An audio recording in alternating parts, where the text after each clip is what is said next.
I might just ask everyone who's with us to perhaps mute their phones or turn off, and also if you could turn off your mics while I'm speaking. Then when we go to the overall discussion, I'll turn off my mic and disappear. I'll start again, everyone. Welcome to Portal 3. And the first of two of our new panel discussions are Creative Recovery, the mutual benefits of creative and small business partnerships. I'm Harriet Gaffney, and I'm the Arts Development Officer for the Surf Coast Shire. Before we start, I would like to acknowledge the lands on which this session will be held today. Portal 3 is brought to you live from the traditional lands of the Wadawurrung and Eastern Maar people of the Kulin Nations. We acknowledge the Wadawurrung, Gadabanud and Gulajan as the traditional owners and protectors of this place, the first creators on the country.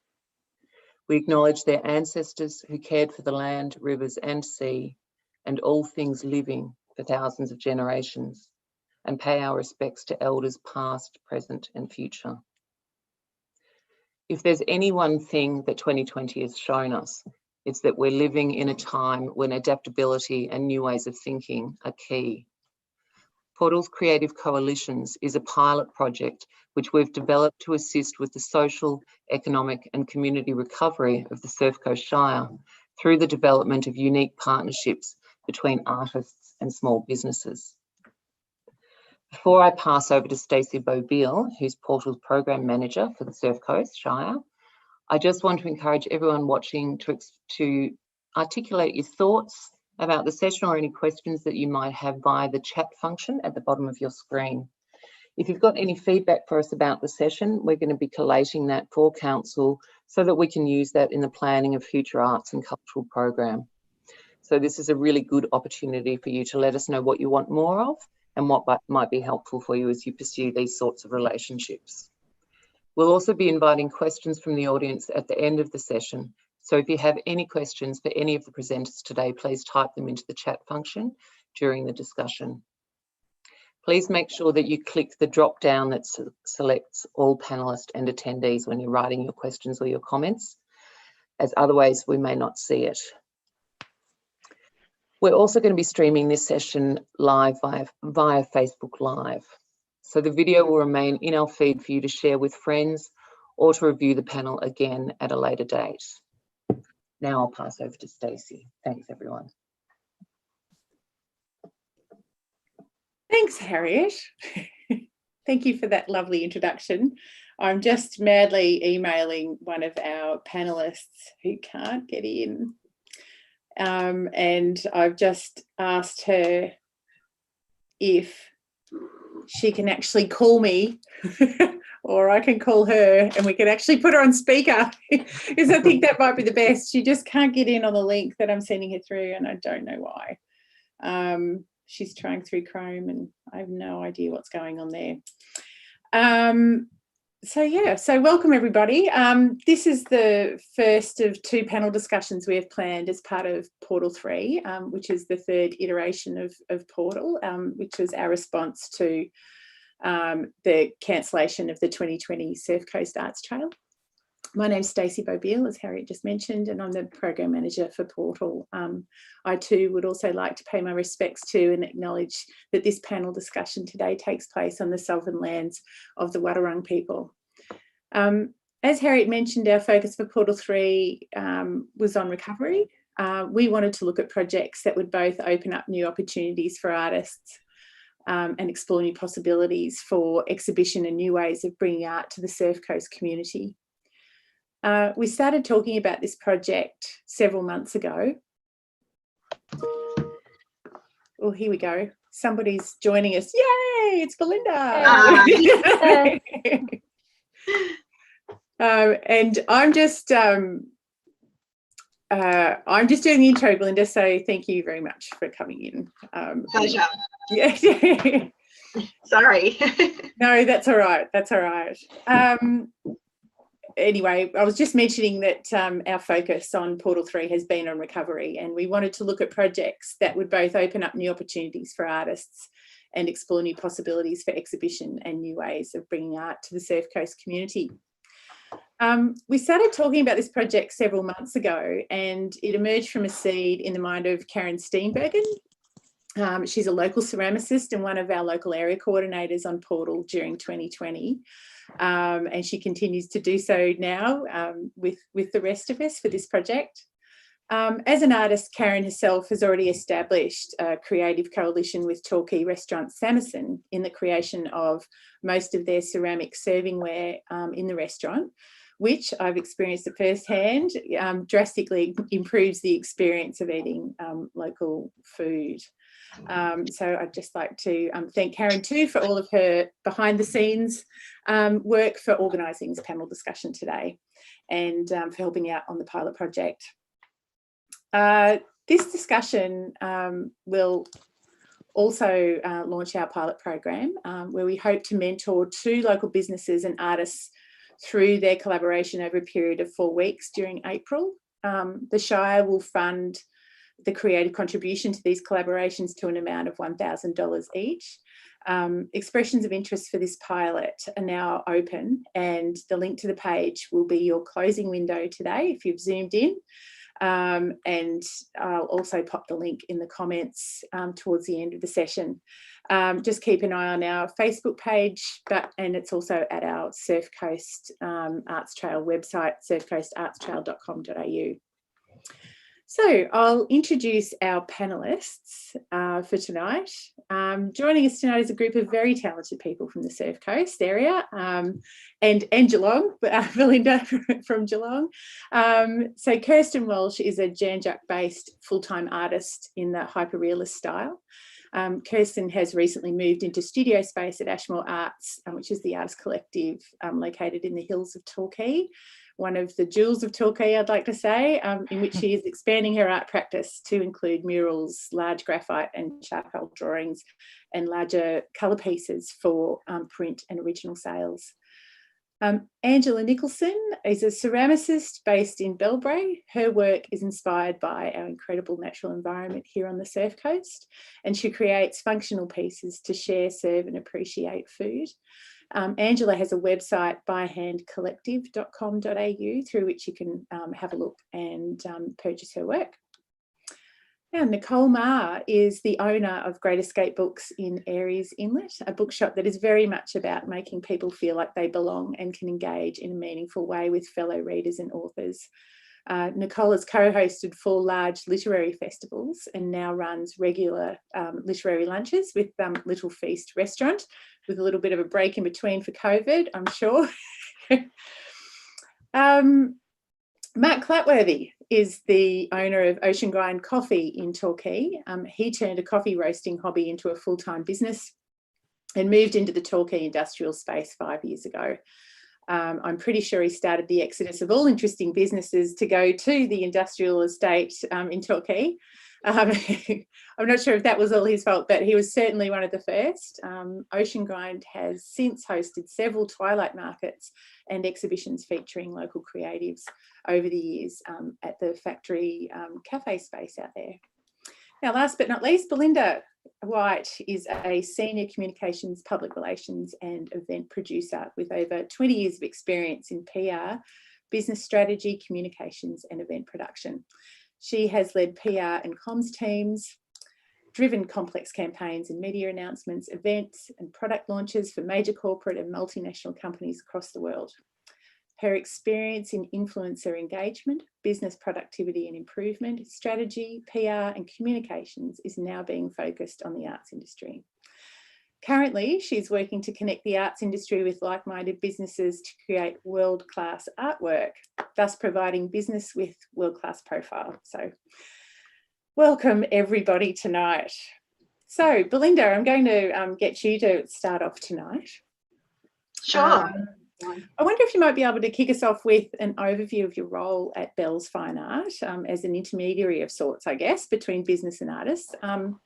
Perhaps we can start with your background in public relations, events and branding, and how this experience is like a natural fit for your role at the moment. Yeah, so my role at Bell's Fine Art is studio director, but it's pretty much a jack of all trades within the studio. It's helping artists, it's understanding where their art genre is going, what they want to achieve out of their art practice. And also just identifying talent. We're very lucky at Bell's Fine Art. We, you know, we're blessed with all of these incredible artists who, you know, come and see us obviously for a range of different reasons, but mostly they want to print their work, they want to reproduce their work, and they want to sell it. But one of the things I identified early on in my role was that artists do not sell themselves very well. They are amazing at what they do. They're extremely talented, but they don't really know how to bridge that gap between media, between you know, media agencies who are interested in their work and hearing what about their media practice, or their art practice, I should say. And so my role is really to, you know, I guess nurture the artist, really understand the artist well, and then try and create, I guess, connections with the media, and also expose the media to their talent, really. So what we find is the media sort of know bits and pieces about different genres of art, but once you know, once you introduce an artist to a journalist, then they realise there's a lot more to art than just the final production of the art. It's where they come from, what their life story is, what their passions are, what they, you know, I've even been looking at activist artists who, you know, take serious issues that we're dealing with in today's life. It might be sustainability, it might be, you know, sexual and domestic violence, it might be, you know, bullying, it might be a range of these different sort of topics, and using their art as a way of sending a message to society. We see it in music a lot, and I think musicians do it really well, but artists, I feel, are lacking that ability to communicate exactly what they do. Once they get an opportunity to talk about it, they're fantastic. They are passionate, they're talented, they're brilliant about the way that they actually then explain it, but it's really just getting those opportunities in front of them. And I guess the other, yeah, sorry, go ahead. No, and just about, I guess, directing the conversation in a certain way. And so that's the thing. I think artists can probably talk about their work until the cows come home, but getting that conversation directed towards, you know, what these you know, what these businesses want to hear, what they want to know about the art, is probably where you come in. Yeah, I see also my role is really, you know, knowing the artist's story and then understanding the artist's story, but then, okay, looking at, you know, really, really creative businesses, or businesses that may not have potentially looked at art as a way to sell their brand, but they have a really beautiful foundation within their brand that I think appeals to a particular sensibility within an artist or within a style of an artist. And then what my role is to really make those connections and say to the business, look, I've got a wonderful artist who would really be able to portray all of these messages that you're speaking to me about. And the way that I guess I do that is really through street art and murals. So what I've found is the best way to really break down the barriers of, you know, I guess, of creating an art installation or a commissioning job, because a lot of businesses are very much, oh, I don't know how to commission a piece, or I don't know how to go about that. What is the process? I'm not sure. How do I, you know, approach the artist, find out more information? So there's all these questions that they don't know. So what I try to do is really simplify it and say, let's find out, let's dig down into your strategy, let's find out a bit more about your brand platform, what you're wanting to achieve, and then I can find the right artist, or look for the right artist that has those same kind of goals and is really aligned with the same strategy and business platform that they're working with. And I feel like that is a bit of a missing link in the creative industry market, is really understanding what businesses are about and what they want to achieve and how they can communicate their story. And like authenticity these days is a really, really important, I guess, building block of any brand. A lot of, you know, people use influencers, they use social media, but a lot of this lacks authenticity.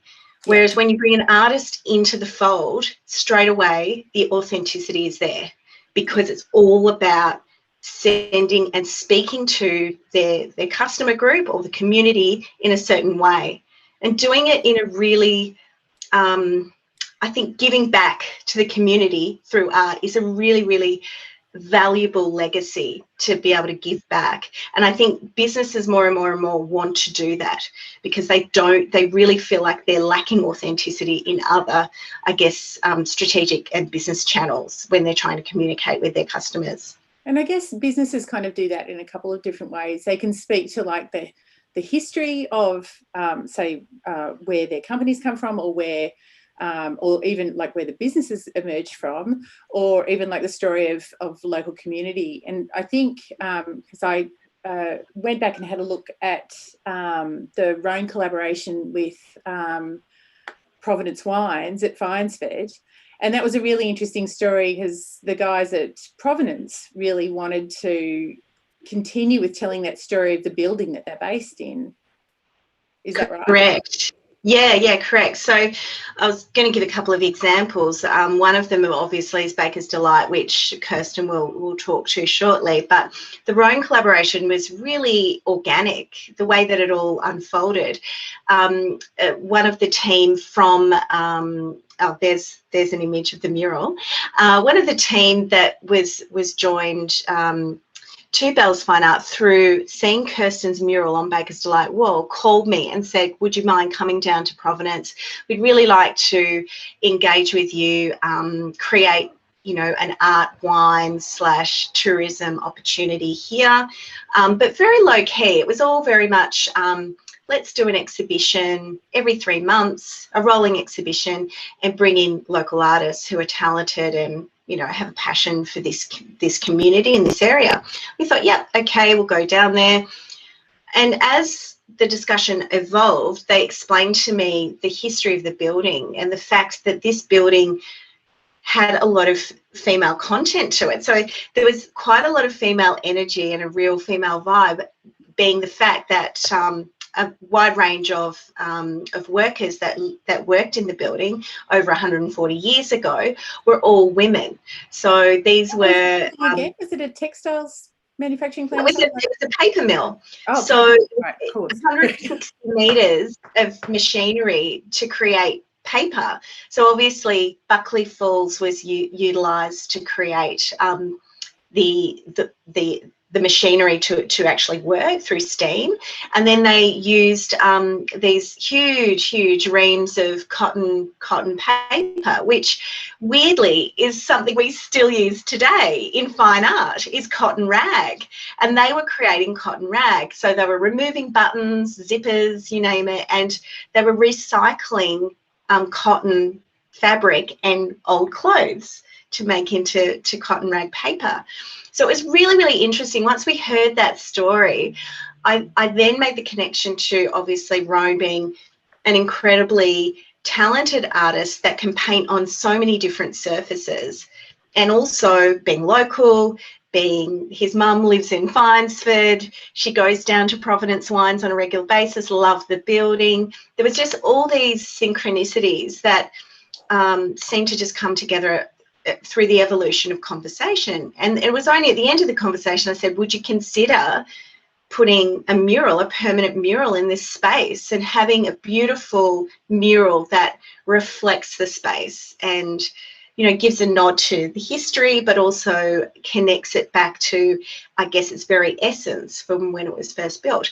And that is where it all evolved. And, you know, Sam and Scott, in their wisdom, really understood that building their brand was all about telling the history of the building, but also talking about, you know, the essence of those workers that were in the building at the time, and also tapping into Rhone's popularity. And the fact that Rhone has this amazing exhibition now at the gallery, the timing couldn't have been more perfect. So it was all of these really wonderful building blocks that we really worked hard together with the Providence team to kind of understand what they were all about, but at the same time really get the timing right, so that the artist could come in during COVID and paint the mural. Yeah, and I really liked, one of the guys said something about contributing to the history of the building. So it's a continuing history. It's not, history just doesn't remain in the past, that, you know, they're continuing on with that, and, you know, as the building gets repurposed. So I thought that was lovely. But, so how, like, and talking to how, I guess, these artists can speak to different things, like I think with Kirsten, with your image, I'll just see if I can, yep, everyone can see that. I guess this is pretty remarkable because as we were talking about earlier, this is like your first large-scale mural, and you ended up winning bronze in the Australian Street Art Awards. So that was fantastic and well done. But I think beyond just the receiving the awards, I think the community response to this this mural specifically seems to have really touched a chord with a lot of people. And the timing again is during you know, during the time of COVID. From what I can gather, to speaking with both you and Belinda, is that it really touched a few people, and yeah, really worked well for Baker's Delight as well. Can you talk to that a little bit? Yeah, of course. So I guess leading in, everyone can hear me okay? Yep. Everyone leading into that, so Belinda through Bell's Fine Art, this is a perfect example of that type of collaboration where, you know, she was approached by Baker's Delight, and then she in turn asked me. I think perhaps Baker's Delight had seen my work prior to that, but I know they were huge fans of street art, and I was looking to expand and have other opportunities to kind of grow my practice, and Belinda approached me about doing this mural, of which of course is not what I do normally, so I was very hesitant to take it on, and there was a little bit of pushback originally, not because I didn't not because I didn't appreciate the opportunity in any stretch. It was just getting my head around doing something that I hadn't done before. So we got through all of those stages, and you know, obviously the job went ahead in, you know, in full flight, and it was a beautiful job to work on, like just from the connection with Baker's Delight, coming together with ideas around what to do on the wall, why they wanted the wall painted. You know, their connection to the community is so strong. They're such an integral part. You know, the customers love them. They're very loyal, and I think many have, you know, been disappointed about the wall being graffitied on permanently, and it's you know, so for them to invest in doing something like that, not only for themselves but for the community, to create a beautiful space that everyone can enjoy, was a really big deal. But yeah, the wall, I mean, for me, it was, I just took on the challenge of doing it. I didn't try to think too much about the scale. It was very much just a process of, okay, what are we going to put on the wall? And how did you come to that? Like, because there's a bit of a story behind it, isn't there? Like, yeah, there is. So I'm not delving too much into the personal life of Baker's Delight, but there is a cancer connection there through them as a business. They are very much huge supporters of the breast cancer awareness, brain cancer awareness. They raise a lot of money each year for that cause. They do the morning teas, you know, they've got the pink buns. There's if you look through their Instagram, there's a constant theme of that, and it's very important. They have a lot of women that work for the business. They very much support giving everyone the opportunity to work, and that was really beautiful as well to see. So you know, we wanted something that was really beautiful, and the connection back to the cancer, to raise some awareness, really came down to then looking at, well, what happens when you go through cancer, who's affected, and of course, you know, losing your hair is one thing, wearing a beanie, which the owner of Baker's Delight does permanently, just for personal fashion, but it has come from previous experience because he has gone through his own cancer. And then the children of those women that go through those experiences, you know, are also always very affected, watching their sisters or their mothers or their grandmothers go through what they have to go through. And I didn't want it to feel like a heavy topic either, you know. It needed to be a beautiful wall. Yeah, it's a joyful wall. It's a joyful It's not wall. maudlin at all. Yeah. No, you know, and I've gone through a cancer experience of my own. My mother-in-law, I watched her go through, you know, 2 various kinds of cancer, and ultimately she didn't last, and she lost her life from that, which was very sad, but very aware of her strength in going through that. And so when I was looking for the images, I wanted them to feel really empowering, but beautiful, and I don't know, they just felt right when I came across them. I searched and searched. There was a lot of research that went into just finding the right images, and then once I did, I then had to manipulate them and play with them to create them into the art that they are. And the child is just beautiful. You know, there's an innocence there that comes with that hope that dandelions are, you know, wanting to make a wish. Yeah. Yeah, and the daffodil is just the symbol of the Cancer Foundation. So that's why I pulled in the background a little bit the way I did with the flowers. Awesome. Yeah. And I heard that it did start up some conversations, and I guess engaged a lot of the community in, I guess, experiencing an artwork and how, I guess, how moving it can be, or how you can, I guess, how it can reflect back to your own stories. And there's, I think one of the beauties of public art, which I'll probably come back to a number of times, is that people don't necessarily see it as art. It's a story just being reflected back at them. It doesn't have that capital A art reference, and you know, like you don't have to go somewhere to see it. It comes to you, and yes. And I think Belinda was saying there's a couple of stories of people who you know, had seen the mural and could relate it to their own stories, and then, you know, engaged in conversation, and it's very cathartic in a number of instances. It really it was a very beautiful experience. It started off just as a piece of art to do, and you know, people were aware by the sign that we had up what it was for. But over the 2 weeks of doing the piece, the interaction that I had from the community every day coming past, people would stop and talk to me about their own experiences with it, and how much they appreciated it telling the story that it told.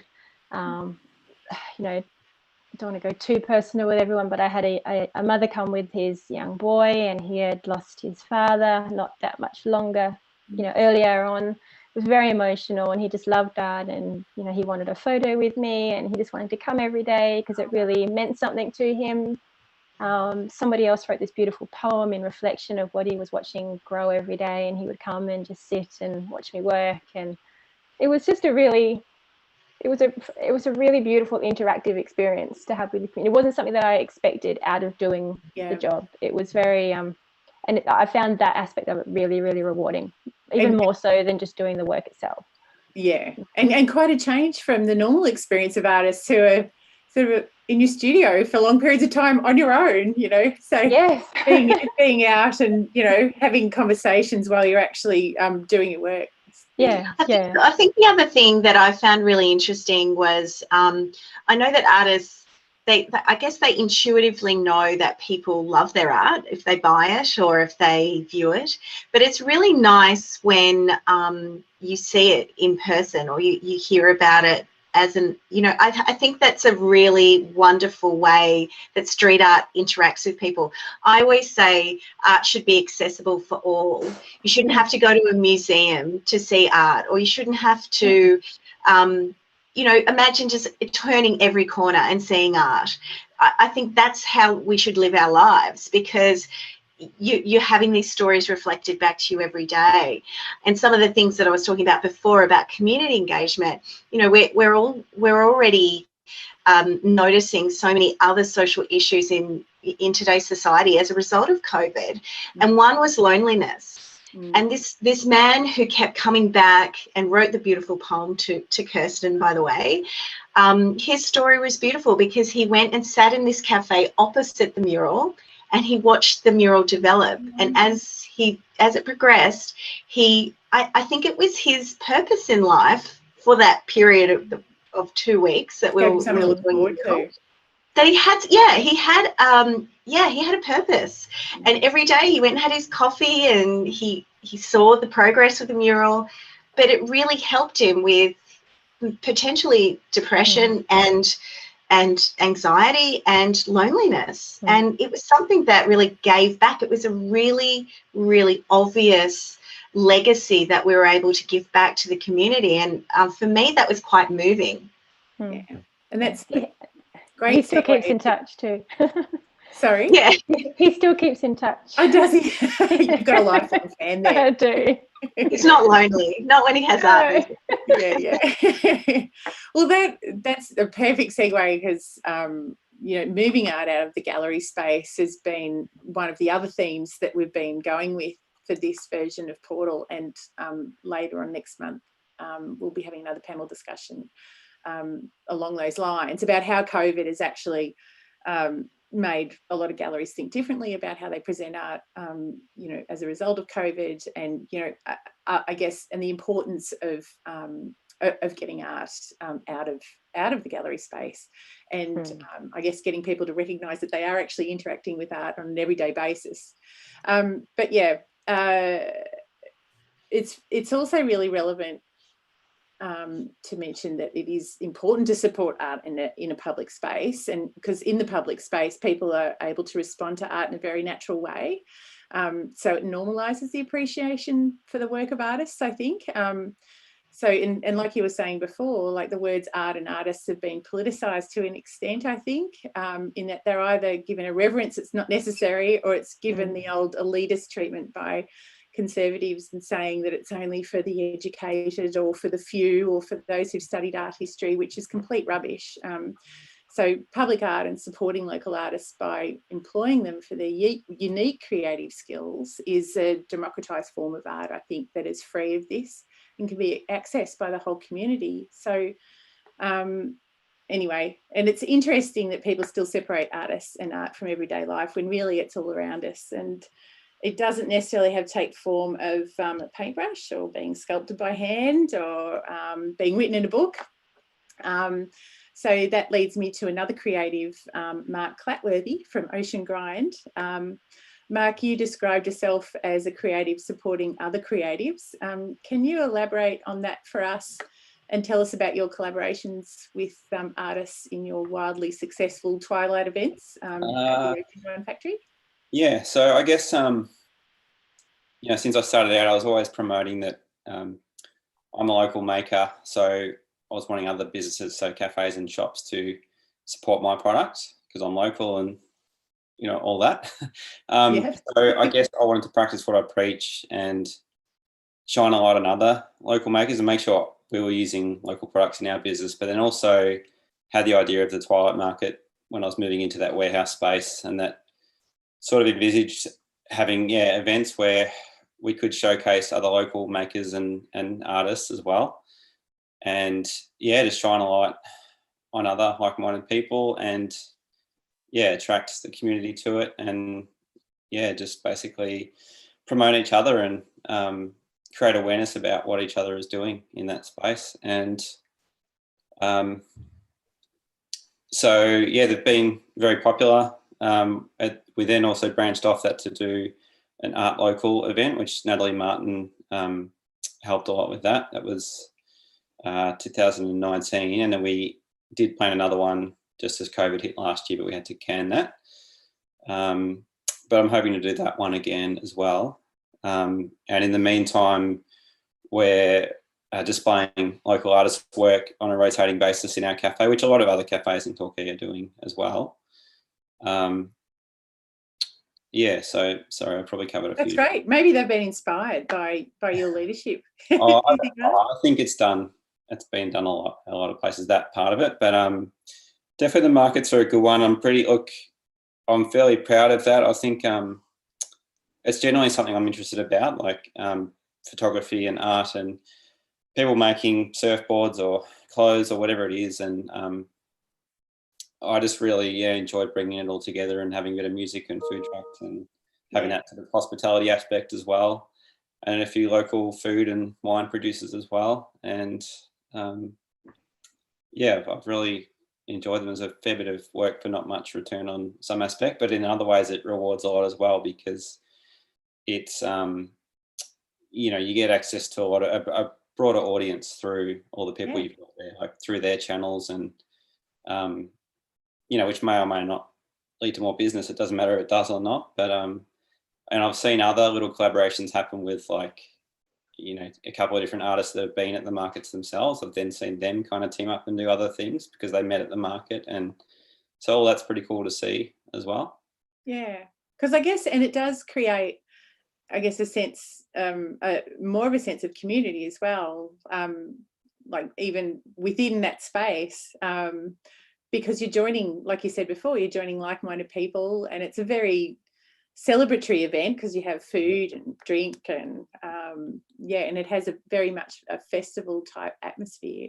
And I think probably more than anything, it's just a chance for people to get together and appreciate how lucky we are to live somewhere where there are so many talented people. Like, so I think you can't go anywhere talking about falling over someone who works in the arts. Like, I used to joke all the time that I'm like the least talented of everybody I know, because it was just like, oh my God, where do all these artists come from? Like, they're just everywhere. So it's not as if you've got a small pool to draw upon. That's right. But yeah, and do you think, and have you found that you've developed a lot more relationships, like business or otherwise, through holding those markets, and you've extended your own network, like from a business? Yeah, definitely. Yeah. I'm sort of friends with quite a few of the artists now, and I've sort of met subsequent artists that they know, and they're like, oh, at the next market we maybe get so-and-so there. He does this cool stuff, and I'll look them up and go, oh, get this guy's doing awesome things, or so it's just kept branching out from there, and it's been good. Yeah, great. Well, and I guess, supporting community and generating a true sense of community for a local audience to revel in, and I guess for visitors to admire too, people coming to the Surf Coast. I'm sure you'd pick up loads of people who are just visiting and probably like, wow, what goes on here? But Nicole, from Great Escape Books, you're well acquainted with the concept of creating a real sense of community. So, and I think you're ensuring too that the Surf Coast punches above its weight in terms of hosting and hothousing literary talent on the coast. So, Nicole, can you talk about, I guess, your literary lunches that you did in conjunction with Little Feast, and also speak a little bit about your literary festival as well? Yeah, sure. Thanks, Stacey. So look, probably the impetus for me doing the literary lunches and the festivals and the different sort of author events that we do is because when I first moved to town, probably over 20 years ago, I felt very I made the sea change, and it wasn't quite what I expected. I felt quite isolated, and I didn't really know how to connect with people. I didn't even know where to find them. Aries was a very small community in those days, and it had probably a little bit of a different culture. And so when I started the bookshop 13 years ago, I was really keen to connect community, and particularly those people who felt like they were isolated and just didn't know where to start, where to turn and break through. And so that led to the concept of things like the literary lunches, definitely, with Little Feast. They're really fantastic because the premise is you don't really know who you're going to sit next to. And a lot of people now are just, they might initially come with a girlfriend or with their partner or something like that, or with their sister. But now they're just coming by themselves, and they're just really happy to go, okay, let's see who I meet. I'm going to sit next to somebody for 3 hours, and I'm going to have this amazing time where I get fed food that I don't even know what's coming, and hear two really outstanding authors speak. on their work, and who I may not even have an interest in that genre of book, but I'm just going to go out there on a limb. And so that's worked really, really well for us. Every time we're about to actually launch our next literary lunch in a couple of days, because we feel a little bit confident that with COVID we might be able to do it. It just gets booked out really quickly, which is actually a little bit sad, because often, you know, people hear about it and go, oh, I wish I could come to that. So one of our biggest challenges is venue size. We want to keep them small and intimate, so that people do talk to each other. But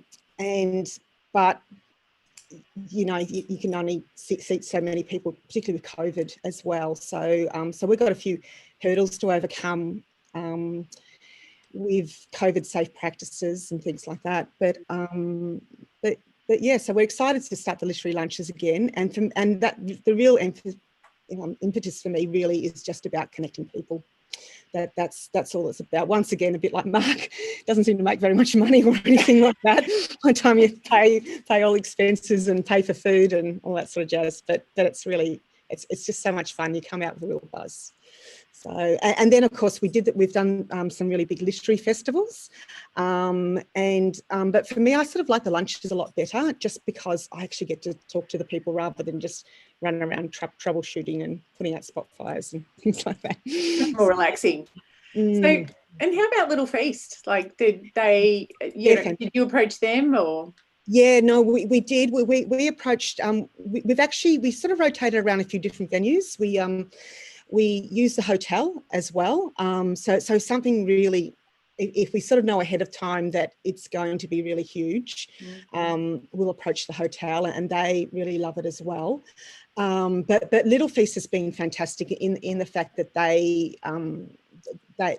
it introduces new people to their venue, and they really love the whole sort of literary quality of it all. And they also, a bit like Mark, they also have rotating artworks on their walls as well.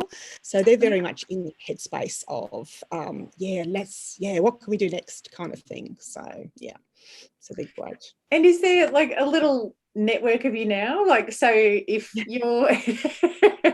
like within, like you were saying, when you first came down, you felt quite isolated. I guess, like, you know, just having these kind of events, you know, you're in touch with other, like, you know, the hospitality providers and it's been really good to sort of launch me out of my comfort zone, which is probably a bit of an introvert. But you just realize that everyone comes from a good heart, and everyone's pretty, I think people that move into these small communities really want to engage. They want the opportunity to perhaps reinvent themselves, revitalize themselves, and perhaps discover something new about themselves and the people that's in their community. So everyone's pretty open to sort of any idea that you kind of throw at them, really, which is fantastic. So we're really trying to, our biggest thing is just finding buildings that we can launch these things into, because obviously Aries is a lot smaller,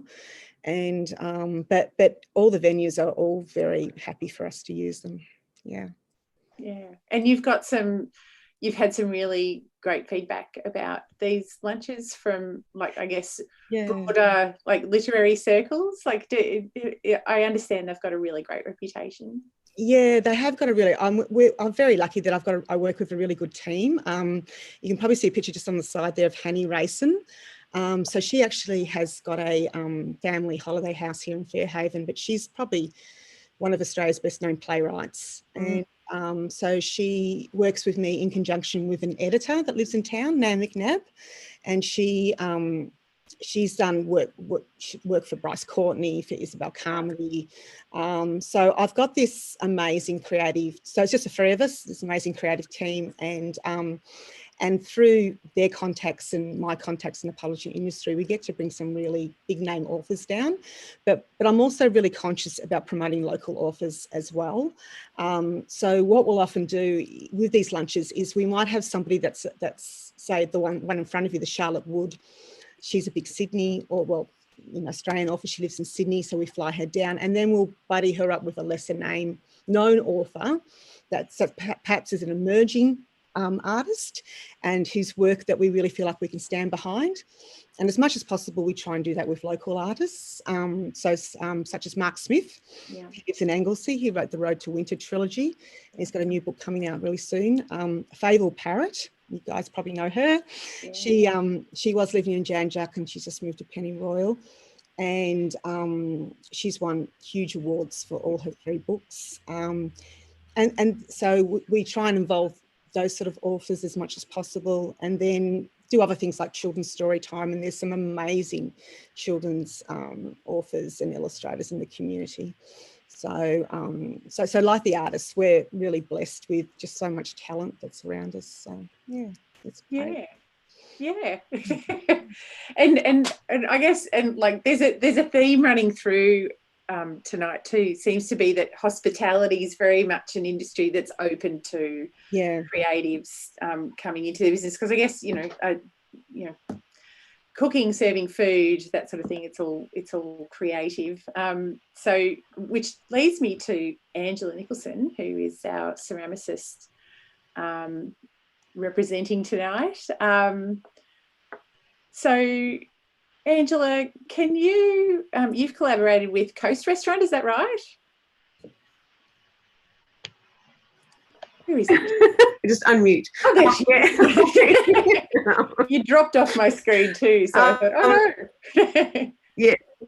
Sorry, I'm here.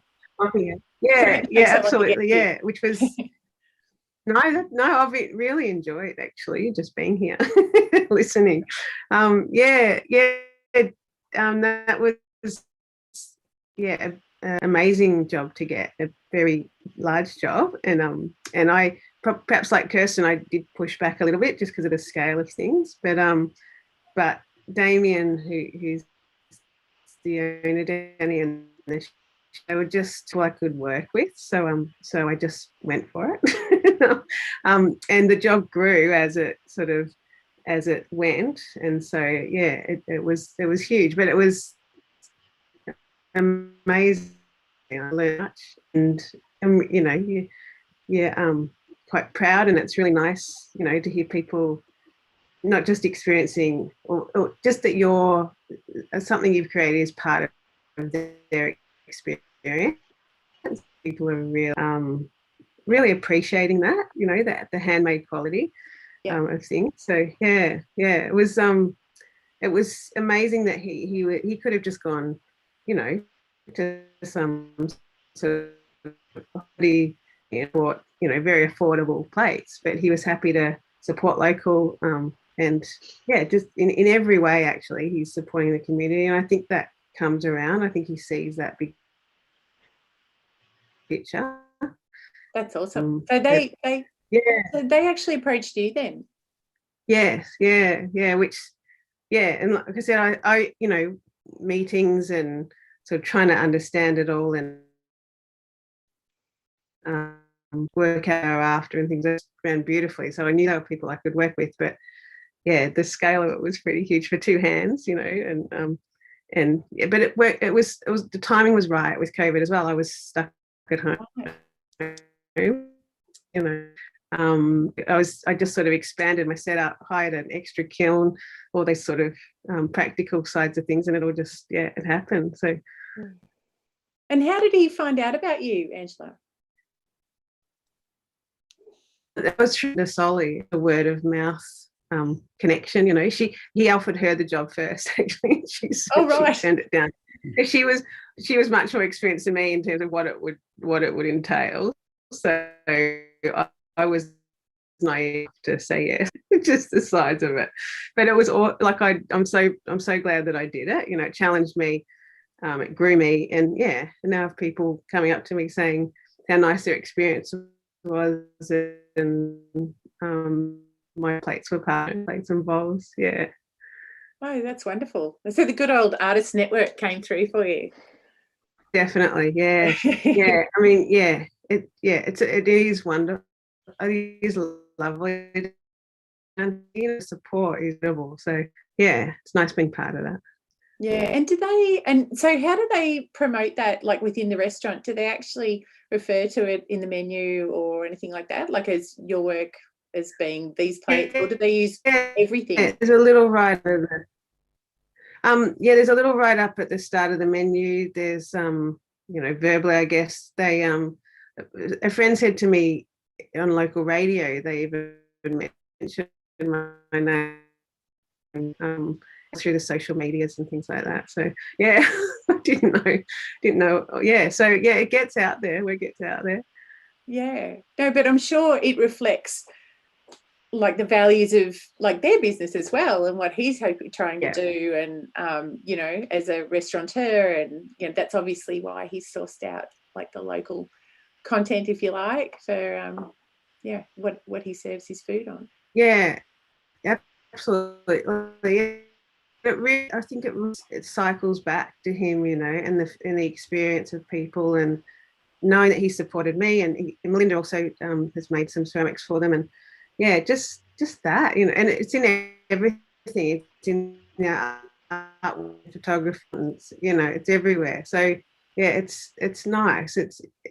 I really, whilst it would have cost him a lot more to do it, I think it pays off in the long term, and the sort of thing. I think these intangible qualities that creates, that people are experiencing without even being able to name it or describe it. Yeah, that's right. Now I'm trying to find if we've got any questions, but my Zoom is playing up. I'm wondering if Harriet can see if there are any questions in our comments box. No, there aren't, but I had some questions, because I know there are no questions because I went to the box to write one and I wasn't allowed to. So thanks for giving me the opportunity to ask a question. Angela, I loved that you talked about, you were probably a bit naive when you went into it, because I think that's actually how some of the best projects and things occur as we go. And Kirsten, if I look at you and I think, well, she'd never painted, to that scale before. She never painted a mural before. So have you got any hot tips for artists? And I'll come to the business side of this collaboration soon, but any hot tips for artists over things you were naive about, and what perhaps might be helpful? I'll go to you first, Kirsten, and come back to you, Angela. Oh, what was I naive about? How difficult it would be. How cold I'd get working outside. I think definitely, like, I agree with Angela. Just just take the challenge on.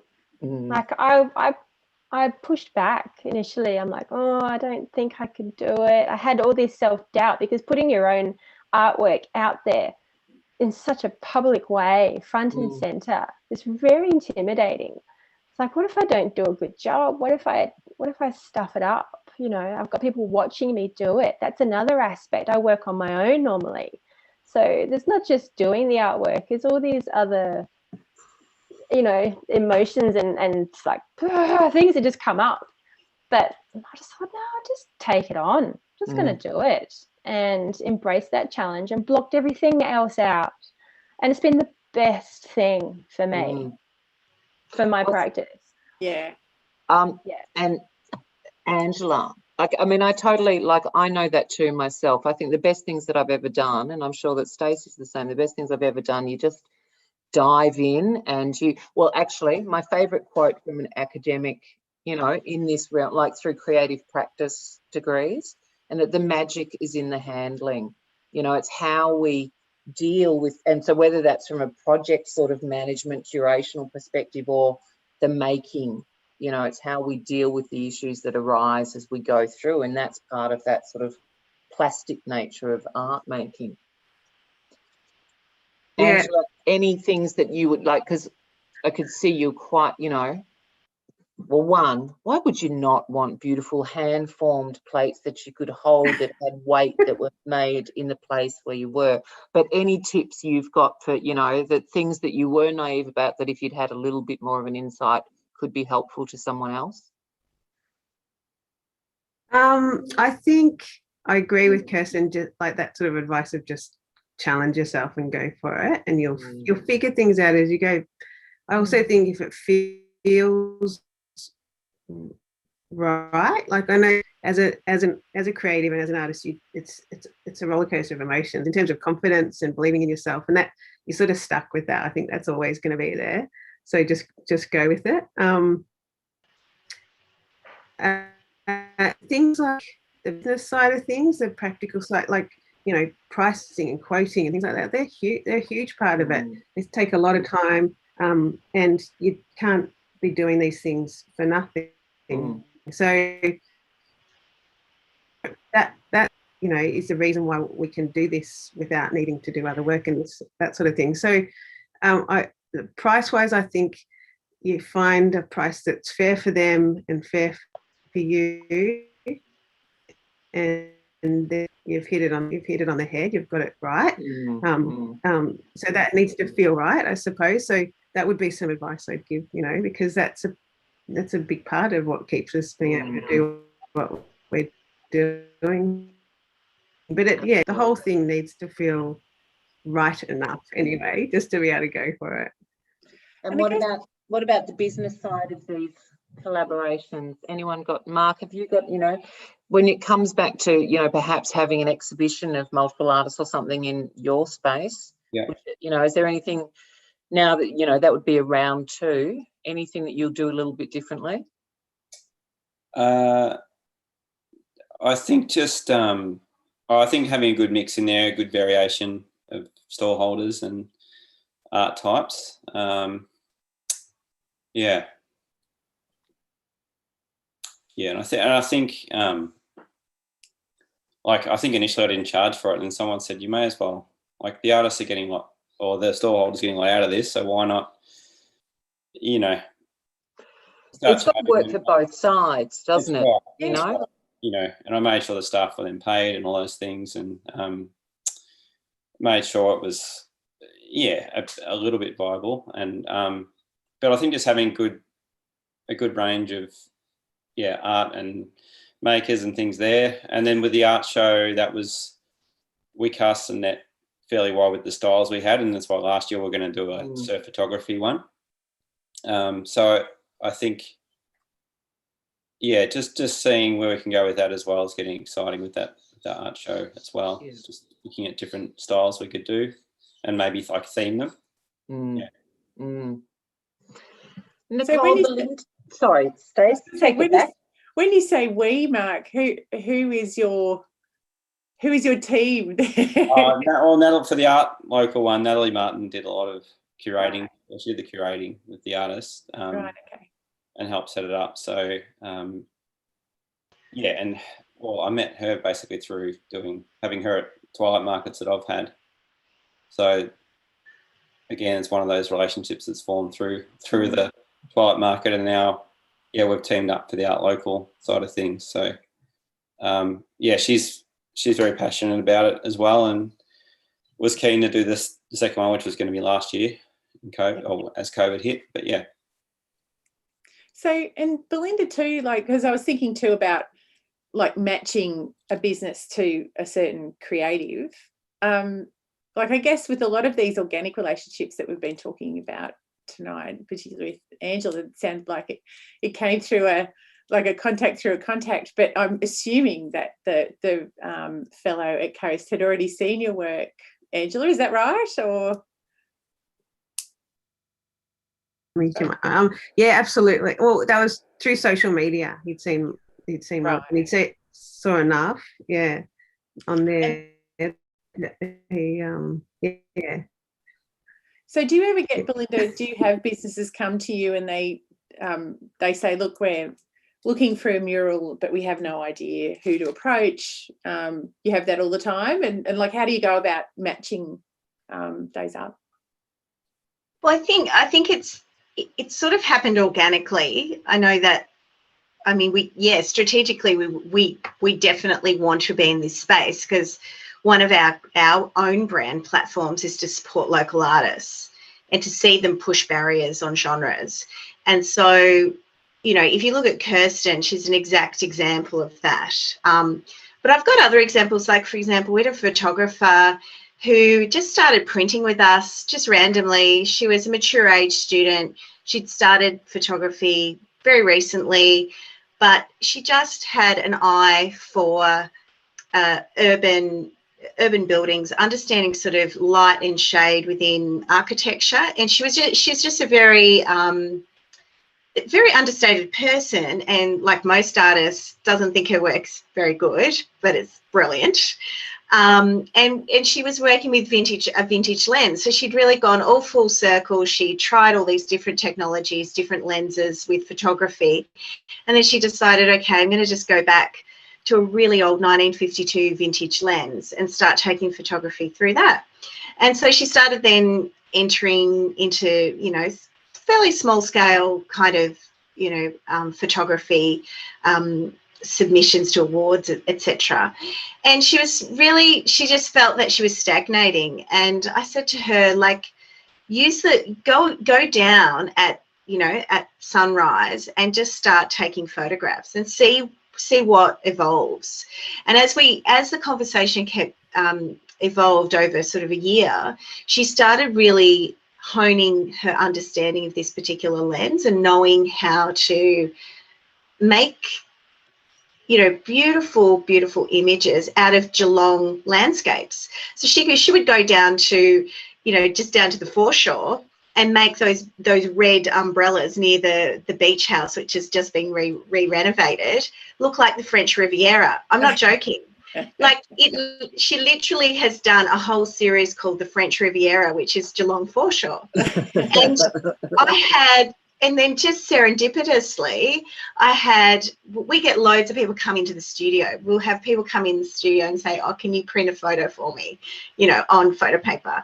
Or we'll have, like, yesterday we had someone come in and say, oh, I want a 2 metre by 1.4 metre canvas printed. So, you know, we get such a wide range of customers coming in, but this particular customer was from a diagnostic company, didn't know anything about art, didn't understand really how he was going to make his office space in Federal Mills, which is a really amazing hotbed of businesses. That's, you know, really it's a thriving area. He had a couple of vintage photos that he wanted to put up in their boardroom, and he said, oh, I quite like this whole vintage, you know, revival of vintage photography. And then straight away I went, Jane is your perfect person, because she does exactly that in realistic environments of, you know, in today's environments. So she was a student at the time. She said, but Belle, I can't sell my work to someone like of this, you know, caliber. I said, what do you mean? Of course you can. You know, with your talent, you are well class. And that's what I tell all the artists that come in to the studio at Beltane Art. We have world-class artists right here at our doorstep. We are so blessed, so blessed. Like Natalie Mark is an absolute amazing artist, and she lives here in Torquay. So, you know, and she shares her knowledge so much. She's so giving with her knowledge. And what I love about artists is they are talented. They have so much to give, and they are willing to do that. It's not like, you know, they're a writer and they're like, oh, I can't let anyone look at my words and understand the way that I write books, or, you know, they're very giving with their talent. And I think that's what makes art more endearing as an industry. And that's what I tell businesses, you know, they're wonderful people to work with, and they really open your eyes and your lens up to new ways of looking at your business and perhaps promoting your business. So we've done the installation. Jane's work's up. We did 11 canvases. We had visions of doing wall art and all this sort of stuff, but they weren't quite ready to go there. However, we did these amazing work. And Matthew Stevenson, who is the founder of our business, he's an absolute magician with colours. He understands colours. He's excellent at colour correction, and he restored these beautiful vintage photographs that they had of aerials of Federal Mills, and they now are in their boardroom, plus all of Jane's brand new work that she took during COVID in the Federal Mills. She did a rooftop series of Federal Mills, and she's taken a whole series of beautiful architecture looking down at the rooftops of Federal Mills, which is really quite beautiful architecture. Yeah. And then obviously the French Riviera series, which they bought as well, which is Geelong Foreshore. So that's just one example I thought of, but there's loads. Like we were saying before, and I don't know, I'm not sure, you're probably all aware of this, but the Surf Coast in Geelong was identified as a creative hotspot in a report that was done last year, and so it's no wonder that we're falling over creatives left, right and centre, and so there's plenty to choose from. We just need more businesses like Integral that came to us, and we're looking for that artistic content, because like we were saying before, there's a lot of work that's involved in quoting and finding that right mix of potentially monochromatic work as opposed to colour, as opposed to photography, as opposed to original artwork, really understanding the customer. And that's, I guess, where we saw a niche or a gap in the market, is that artists really don't have the time. They're very good at what they do, and they're amazing. Like the ceramic work here that I'm seeing on my screen is just mind-blowing. It's beautiful, but imagine doing all of that and then all the quoting and all, I just can't imagine that the amount of work that would have been for you, Angela, doing so many multiple elements to one project. And I guess that's what Bells is trying to do, is take the pressure off the artists, give them their space to really work creatively and find that kind of artistic connection. We introduce them to the people, and then they pretty much take the relationship where they want to from there. But I guess we do all of the quoting and assigning the right budget to each project, and really making sure there's a really, really good artistic content for the financial content for the artist, because I feel like that's really not what we're about, is taking away from the artist. We don't make a huge amount out of these commissions either. In fact, we're an investor in the Rhone in the Rhone collaboration. We actually invested our own money in that. But like Mark said, and Nicole, it's not about making money on the day, because that will come as you grow your community. That will come in time. So I think you don't want to be in a rush to kind of fill your budget and make sure that you've hit this target and that target, because it is in a community like we work in, it is very organic.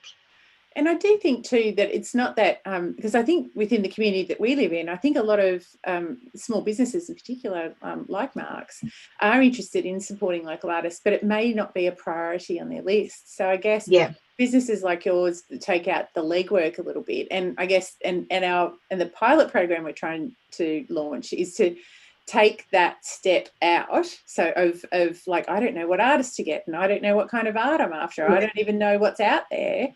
Like if we can take that element out of it, I think all of those businesses that are curious about it will probably get on board. So hopefully our discussion tonight will get out there to a few small businesses, and they'll either get in touch with us about the pilot program, or they can get in touch with Bell's Fine Art and get matched up with their perfect artist. But but likewise, if there's something that comes to us that we don't think we're the right fit for, we'll contact Mark, or we'll contact you guys, or if, for example, we have an illustrator who would be amazing for a book, then, it's great. I've now met Nicole, so I can always say, hey, I've got this person, they're amazing, have a think about it if you ever have to publish a book in the near future, or you have a writer that comes to you. So I think that's what it is. It's about understanding who's out there, collaborating, understanding where you can add value. Yeah. Well, in addition to like our just talking about and winding up, like our pilot program, it's designed, we will be mentoring small businesses and artists who have never embarked upon like a collaboration like this before. So, and so what we're going to do is develop a resource kit that will go along with that, so we can provide that to small businesses and artists. And we're also, we've also talked to our Shire Eco Dev department. They have at the moment, they have like a listing that's available on the Shire website where businesses go to get assistance from other businesses. So what we've been talking about is how about instead of listing other businesses, you know, for businesses to get assistance from, why don't we list creatives as well on that same listing? So there will be like a database of sorts that people can refer to easily to find creatives and the type of creative that that they may be wanting to meet up with. We're also hoping to host a networking event at the end of April, so we'll launch that resource kit, and we're hoping to get as many small business owners and artists together at that networking event, and maybe make a few matches there. So I would recommend that all professional artists on the Surf Coast area subscribe to the Surf Coast Business Collective newsletter as well, just to keep it across on what's going on there, and or follow them on Facebook. But we'll keep everyone up to date with the progress of the pilot via our socials and the website surfcoastartstrail.com.au. So I'd like to thank all of our panellists for coming along tonight. It's been a great talk, and of course we've gone over time, but I think it was really fantastic to hear from all of you, and I think we've provided a really great resource for both artists and small businesses on the Surf Coast alike tonight. So thank you one and all.